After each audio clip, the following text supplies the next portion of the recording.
Hello guys, जय श्री कृष्णा। कैसे हैं आप सब लोग। उम्मीद है कि आप सब लोग स्वस्थ होंगे, साथ में अपने आने वाली परीक्षाओं की तैयारी भी बहुत अच्छे से कर रहे होंगे। तो जैसे ही 2026-27 का सेशन स्टार्ट हुआ है, तब से ही कस्तूरबा गांधी बालिका विद्यालयों के अंदर लगातार शिक्षक तथा अन्य पदों के लिए भर्ती प्रक्रिया जारी है। तो ये जो भर्ती होती है आपकी अलग अलग जिले की कस्तूरबा गांधी विद्यालयों के अंदर अलग अलग समय पर आपकी भर्ती निकलती है। इसमें आपको बहुत अच्छा वेतन मिलता है। इसमें आपका किसी प्रकार का कोई एग्जाम इंटरव्यू नहीं होता है, सीधा मेरिट लिस्ट के आधार पर आपका चयन होता है। तो आज की इस वीडियो में हम आपको बताएंगे कि कस्तूरबा गांधी विद्यालयों के अंदर आपकी भर्ती प्रक्रिया जारी है, किस प्रकार से आप इस भर्ती के लिए आवेदन कर सकते हैं, क्या आपकी एजुकेशन क्वालिफिकेशन रहनी चाहिए।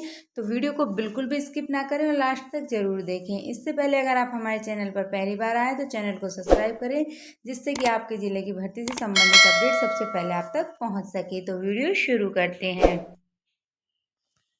तो ये जो रिक्वायरमेंट आई हुई है आपकी प्रधानाचार्य के पद के लिए आई है। इसमें आपके 2 पद दिए गए हैं, जिसमें एक आपका अनारक्षित वर्ग का, एक अनुसूचित जाति का। इसके लिए आपका पोस्ट ग्रेजुएट होना जरूरी है किसी भी सब्जेक्ट से, यानी आपने एमए या एमएससी किया हो और आपने कक्षा 9 से लेकर 12 तक के बच्चों को कम से कम 4 वर्ष तक पढ़ाया हो। ये अनुभव आपके पास होना चाहिए। और जो आपकी एज है, मिनिमम आपकी 30 वर्ष एज होनी चाहिए। तो प्रधानाचार्य के लिए आपकी एज जो है मिनिमम 30 वर्ष दी गई है। अन्य सभी पदों के लिए जो आपकी एज है 25 से लेकर 45 वर्ष तक आपकी एज दी गई है। तो इसके लिए केवल और केवल महिला कैंडिडेट इसके लिए आवेदन कर सकते हैं। तो अगर आपके घर में कोई भी महिला कैंडिडेट है तो आप उसका फॉर्म अप्लाई करवा सकते हैं। इसमें जो आपको वेतन मिलेगा 30,000 रुपये आपको इसमें वेतन दिया जाएगा। अगले जो पद है आपका, ये आपका पीजीटी टीजीटी के पद हैं। तो इनके लिए पीजीटी के लिए आपका पोस्ट ग्रेजुएट होना जरूरी है। इसमें आपका किसी प्रकार का बीएड वगैरह नहीं मांगा है। इसके लिए आपका पोस्ट ग्रेजुएट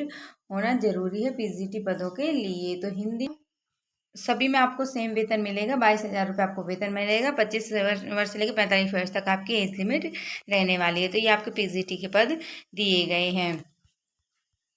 तो ये आपकी पीजीटी हिंदी, अंग्रेजी, गणित, विज्ञान, रसायन विज्ञान और भौतिक विज्ञान के आपके पद दिए गए हैं। इसमें आपके संबंधित विषय से आपका पोस्ट ग्रेजुएशन होना जरूरी है, या आपके जो ग्रेजुएशन में आपका सब्जेक्ट क्या रहा हो, ऑनर्स रहा हो, तो आप इस भर्ती के लिए आवेदन कर सकते हैं। आगे है आपका ये जो पद है आपका, ये आपका केयर टेकर का पद है। इसमें आपके 3 पद दिए गए हैं। इसके लिए आपको 24,200 सैलरी मिलेगी। इसके लिए आपका 12वीं कक्षा पास होना जरूरी है। आगे है आपका लैब असिस्टेंट का पद है। इसमें आपके 13 पद दिए गए हैं। इसमें आपका 12th पास होना जरूरी है विज्ञान वर्ग से, और इसके लिए आपको 7,147 सैलरी दी जाएगी। आगे है आपका ये आपका कार्यालय अधीक्षक का पद है।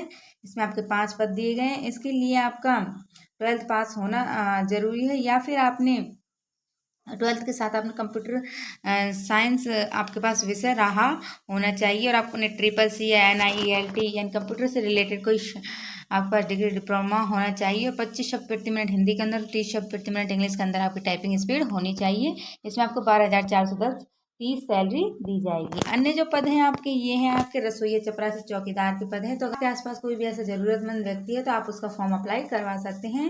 इसके लिए 8th पास होना जरूरी है। इसमें 6,443 और 7,047 आपको सैलरी दी जाएगी।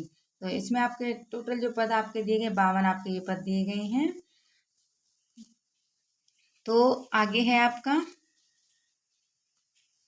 अगर आप इसमें पहले से कार्यरत हैं, यानी आपने इस विद्यालय के अंदर पहले से कार्य कर लिया है, तो आपको 60 वर्ष तक आपकी एज लिमिट रहने वाली है। तो आपकी जो मेरिट लिस्ट तैयार होगी वो आपके हाई स्कूल के 10%, इंटरमीडिएट के 10%, स्नातक के 20%, प्रांत स्नातक के 20% और प्रशिक्षण के 30% के हिसाब से आपकी मेरिट लिस्ट तैयार होगी, और उसके आधार पर आपका चयन किया जाएगा। तो आपको फॉर्म जो अप्लाई करना है उसके लिए क्या करना है, आपको स्पीड पोस्ट तथा रजिस्टर्ड पोस्ट के माध्यम से आपको फॉर्म अप्लाई करना है। इसके लिए आपको क्या करना है, 2 लिफाफे लेने हैं। दोनों लिफाफों पर आपको नाम, पता, एड्रेस लिखना है। 45 रुपये का आपको डाक टिकट चिपकाना है। उसके बाद आपको जो भी आपके डॉक्यूमेंट्स वगैरह हैं वो अटैच करने हैं। फिर आपको एक बड़ा लिफाफा लेना है। उस पर आपको जिस भी आप पद के लिए अप्लाई कर रहे हैं, जैसे टीजीटी के लिए अप्लाई कर रहे हैं, टीजीटी गणित के लिए, तो वो लिखना है। और इधर एड्रेस लिख के आपको वो स्पीड पोस्ट तथा रजिस्टर्ड पोस्ट के माध्यम से भेज देना है। तो इस प्रकार से आप इस भर्ती के लिए आवेदन कर सकते हैं।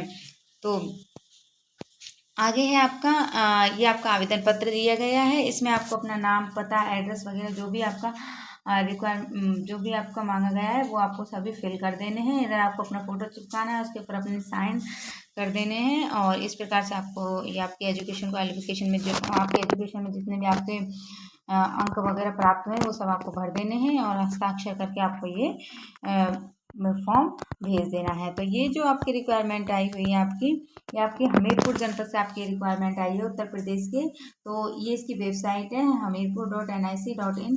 इस पर जाकर आप इस भर्ती के लिए आवेदन पत्र जो है वो अपलोड कर सकते हैं। इसका लिंक हम आपको डिस्क्रिप्शन में दे देंगे, जिससे आप डायरेक्ट जाकर तो आपको 25 जुलाई तक ये फॉर्म अप्लाई कर देना है। तो अगर आपका किसी तरीके का कोई सवाल है, सुझाव है, तो आप हमें कमेंट करके पूछ सकते हैं। उम्मीद है कि हमारा आज का ये वीडियो आपके लिए हेल्पफुल रहा होगा। इसी तरह की सरकारी व संविदा भर्ती से जुड़ी हुई अपडेट्स पाने के लिए हमारे चैनल को सब्सक्राइब करें। वीडियो देखने के लिए आपका बहुत बहुत धन्यवाद, आभार, नमस्कार।